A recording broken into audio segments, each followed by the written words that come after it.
Ça y est, je suis sorti. Maintien au moteur. Je quitte Funchal. Tranquillement à la voile. Bateau son devant. C'est beau. Tout est réuni.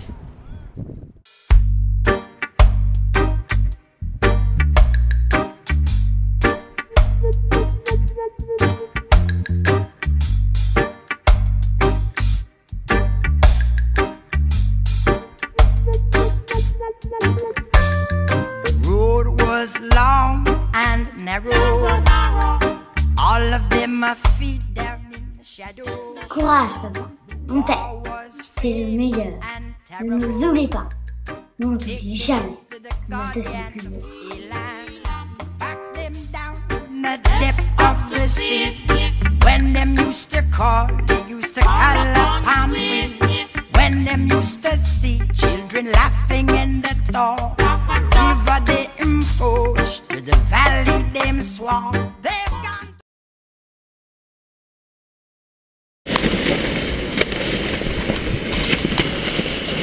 Bon ben voilà un beau vrac. Le bateau est couché, ne se relève plus.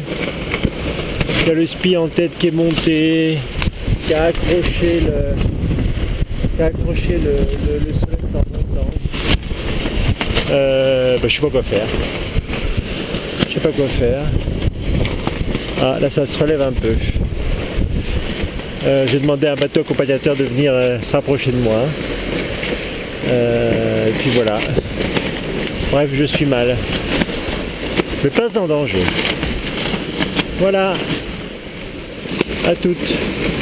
Le vrac avait commencé hier vendredi à minuit. Là il est samedi midi. Voilà, 12h. 12h. Pour aller récupérer ce spi découpé en morceaux qui était coincé dans les barres de flèche là-haut. Donc je me suis rapproché de Palma pour être à l'abri de la mer et du vent. Alors ça c'est pas moi qui ai pensé, c'est un bateau accompagnateur qui me l'a suggéré. Et ce qu'on a du mal à croire, c'est que dès qu'on se dégage de ça, il y a 30 nœuds. 30 nœuds et une houle forte. Voilà. Ah merde, le spi s'en va. Ça c'est con. Un bout de spi s'en va. Donc je suis dernier. Enfin, le dernier de ceux qui naviguent. Il y en a qui a dématé, etc. Voilà, donc c'est une autre course qui commence. Je ne sais même pas si c'est vraiment une course. Quand même si, je vais essayer de bien naviguer et en rattraper quelques-uns. Mais bon, je serai derrière. J'entendrai pas grand-chose. Des vacations, etc. Voilà.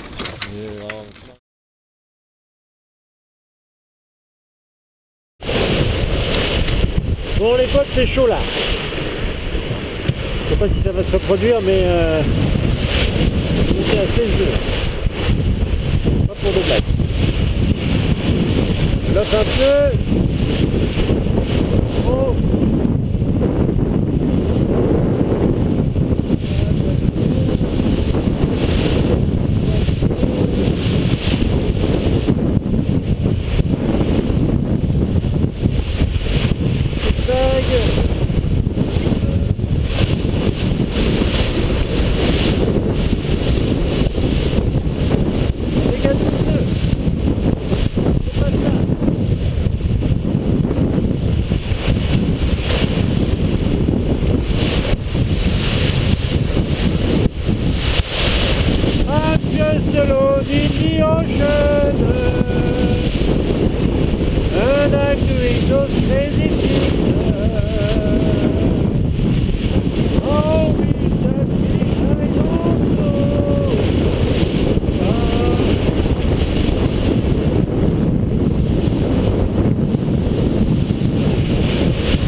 Donc là on a 25 nœuds.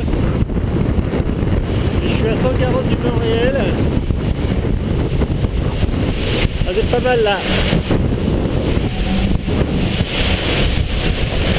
Mamma mia!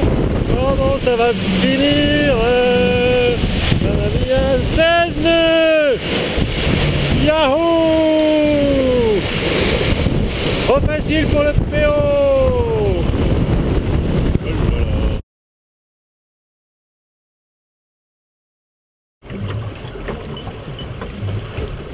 Isbran? Oui, Tu as réussi à avoir un bateau accompagnateur ce matin? non, je n'écoute rien. J'écoute avec Thibaut. Il a juste départ de Mindelo hier soir. Et il dit le seul bateau computer ici c'est IOL. Et il n'a pas très bien VHF, alors c'est ça, hein, pas le bateau computer. D'accord, donc je peux quand même te donner ma position au cas où tu arrives à entrer en contact avec l'un d'entre eux, à 8 h. Oui, c'est bien. Alors c'était 14,08 nord, 26,16 ouest. Alors, l'accord des dos, ce qui est sympa, c'est que... A priori, une fois que l'eau de ce bidon sera dans les bouteilles là, ça fera un bidon en moins. Et ces bidons là, au départ, donc j'en avais 9, 10 litres par bidon, 80 litres d'eau, 90 litres d'eau, pour aller jusqu'à Bahia, donc 90 kg, à déplacer devant, derrière, bâbord, tribord, pour disposer ces 90 kg au bon endroit pour aider à l'équilibre du bateau. Voilà, donc grosso modo, plus ils disparaissent, enfin, moins il y a d'eau, moins il y a de kilos. Et personnellement, mieux je me porte. Bon, le moral est un peu revenu parce que quand même il fait beau, c'est tranquille. Et puis on va quand même pas se morfondre toute la vie. Sous prétexte que la grosse fille est partie à l'eau. Restons lucides. Le siphon. Le siphon avec la petite fille. Connaissez-vous le siphon? On place le bidon d'eau plus haut que les bouteilles. On introduit le siphon dans le tube, quoi, dans l'eau. On aspire.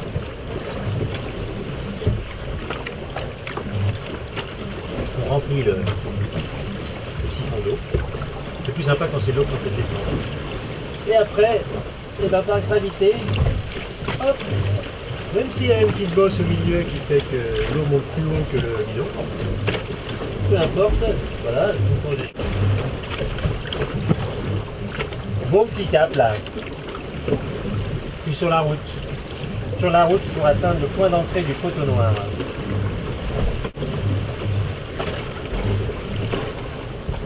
Et voilà.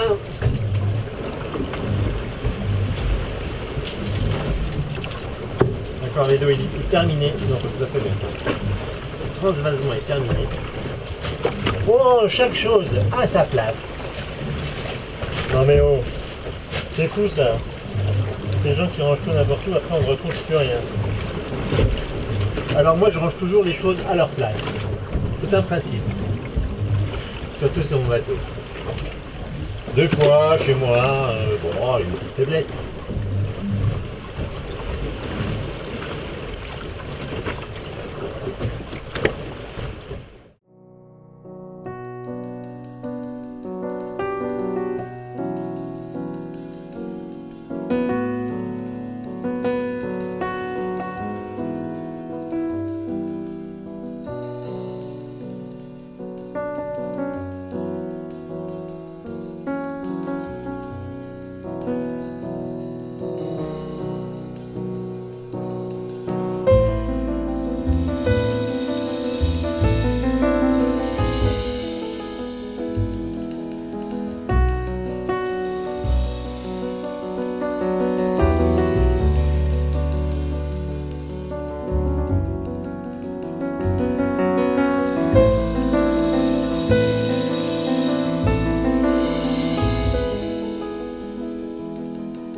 c'est la troisième journée entre le Cap-Vert et le Poteau Noir, et ben ça s'arrange pas. Ça s'arrange pas parce que le vent est très faible.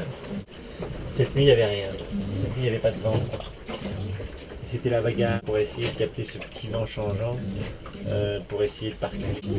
Moi, je le remets dehors, mettant mon réveil là toutes les 10-15 minutes pour voir comment le vent changeait et essayer de réagir au mieux. Voilà. Donc il fait chaud, donc je suis en petite tenue. Voilà, j'essaye de me distraire un peu en lisant l'anthologie de la poésie française de Georges Pompidou. Mais la poésie, ça ne doit pas être mon truc en fait. Voilà, donc je crois que je vais arrêter et puis je vais apprendre mon sudoku.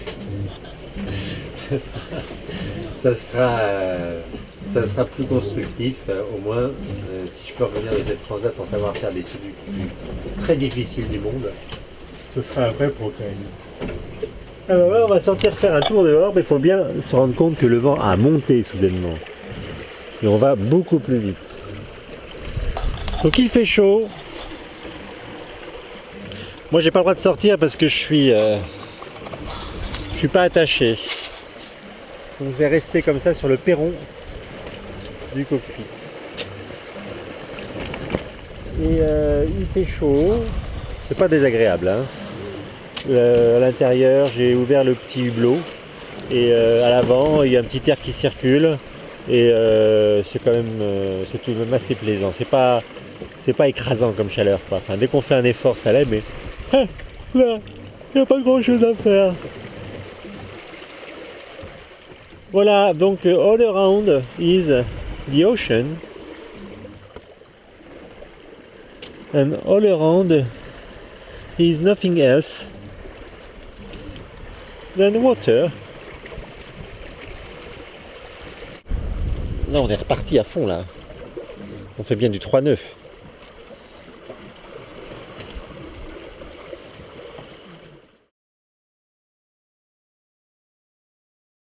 Salut, c'est jeudi matin. Autour du Cap de Grénor. Et puis il y a même des dauphins là pour m'accompagner ce matin. Et alors vous voyez là une petite ligne de nuages un peu sombre. Et là-bas au fond un beau petit grain. Et voilà, donc il faut rester extrêmement vigilant.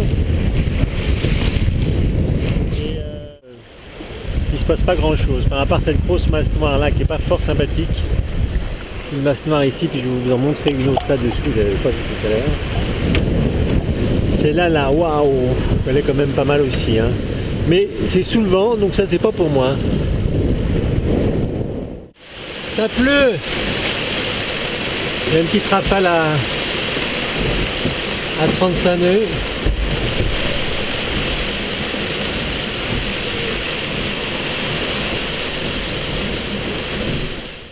Bon ben voilà, le vent est retombé. Il y a quoi là? Il y a 6 nœuds de vent. J'adore les gars. Un pic dauphin.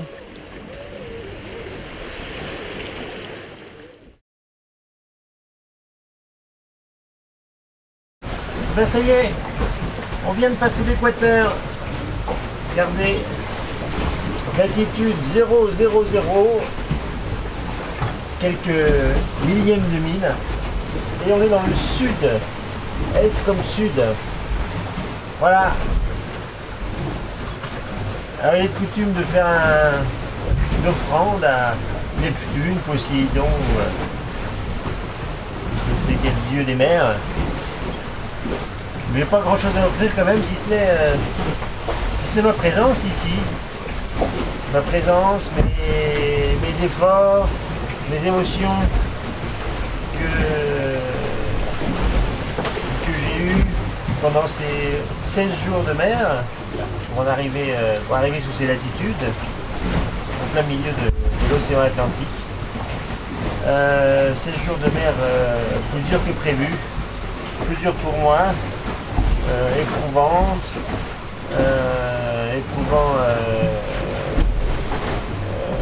moralement, très clairement, éprouvant aussi pour le bateau, et éprouvant pour la flotte, puisque il y a eu quand même beaucoup d'abandon, beaucoup de dématage, deux bateaux abandonnés sur l'eau. Comme quoi cet océan, c'est plus qu'un terrain de jeu. C'est vraiment un océan avec son identité propre. Alors peut-être réglé par des dieux marins ou peut-être tout simplement par les lois de la nature, mais en tout cas un sacré océan. Océan, je te tire mon chapeau bas et tout mon respect. Et pour l'occasion, tiens, je vais bien me rester une petite goutte.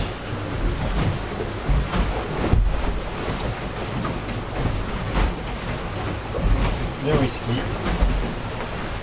Océan à la tienne.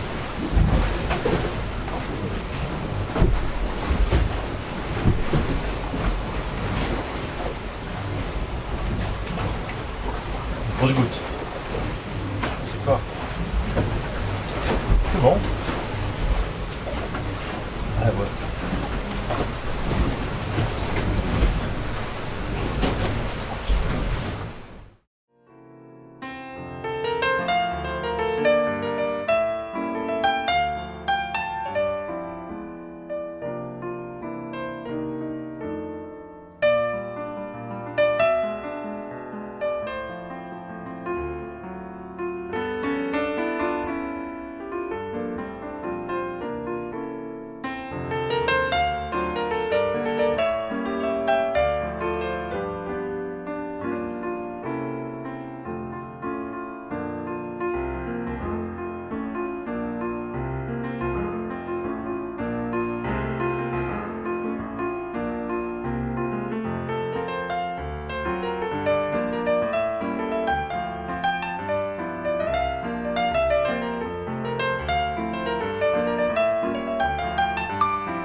J'ai quelques minutes de repos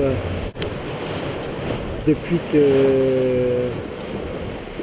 hier matin, hier midi, où en fait en faisant un peu une mauvaise manœuvre, la serrure d'un mur d'étrave a cassé. Et donc avec ça c'est l'étai qui se tenait plus, et aussi le bout dehors qui était parti avec. Je suis un peu vidé, c'est trop là. C'est trop d'efforts, trop de stress, trop de déception. C'est vraiment chaud, quoi.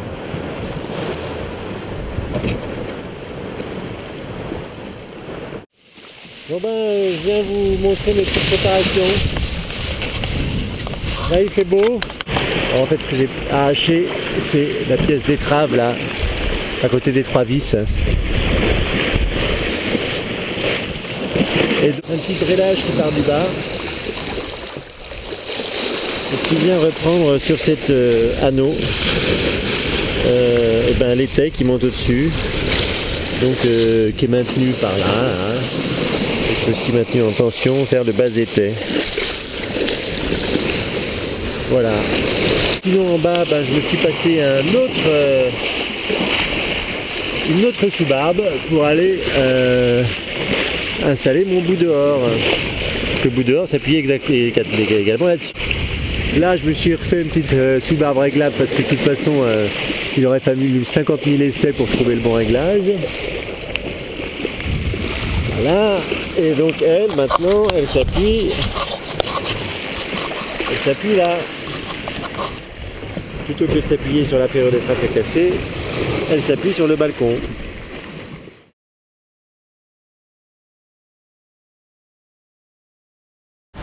ben voici pour notre arrivée à Bahia, dernier bord. Un peu à l'image de cette transat. Un bord un peu fou pour une transat un peu folle. Un bord stressant pour une transat stressante. Bref, un peu la folie quoi. D'arriver sur les pontons de Bahia, je ne sais pas comment ma brésilienne va monter à ma Caipirina. S'il pleut. Bref, un peu la folie. Alors moi en plus là avec mon... il y a quand même 25 et 39 vents là. Bon on n'est pas au frais, hein, on est légèrement habitué, légèrement débridé. Mais avec ma réparation d'été là évidemment c'est pas très à l'aise. Donc les grands voiles de riz avec tourmentin. Ça force pas. Ça gîte pas trop. Donc bon bah il y a la mer quand même un petit peu que ça bouge. Mais je pense que ça va tenir.